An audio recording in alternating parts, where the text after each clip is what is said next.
একটা জঙ্গলে কতগুলো পশু থাকে যেগুলো একটা সিংহ থেকে অনেক বেশি শক্তিশালী হয়, অনেক বেশি বড় সাইজের দিক থেকে, ওজনের দিক থেকে, আরও অনেক বুদ্ধিমান সিংহ থেকে। কিন্তু তাও একটা সিংহ এদেরকে খাবার বানায় ফেলে। মানে যখন একটা সিংহ একটা হাতিকে দেখে, সে কোনো বড় শক্তিশালী কাউকে দেখে না, তার খাবার হিসেবে দেখে সেটাকে। কেন সিংহ জঙ্গলের রাজা? শুধুমাত্র তার অ্যাটিটিউডের কারণে।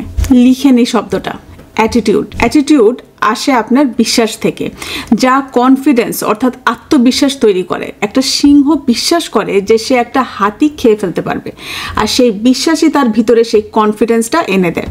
আর এই বিশ্বাসের সাথে সে হাতির দিকে আগায় যায়। আর হাতি, যে কিনা 50 গুণ বেশি শক্তিশালী একটা সিংহ থেকে, আর 100 গুণ বড়, আর সিংহ থেকে অনেক গুণ বেশি বুদ্ধিমান, তাও একটা সিংহ তাকে আক্রমণ করতে পারে শুধুমাত্র একটা কারণে।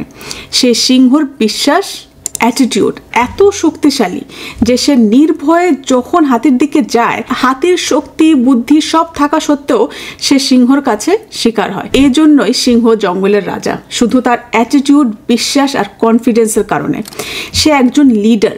লিডারশিপ হলো 80% আপনার মানসিকতা অর্থাৎ মেন্টালিটি, অ্যাটিটিউড, আর 20% হলো স্কিল। এই জন্য স্কিলফুল মানুষ তাদের জন্য কাজ করে যারা লিডার, অর্থাৎ যাদের রাইট মেন্টালিটি আর অ্যাটিটিউড আছে।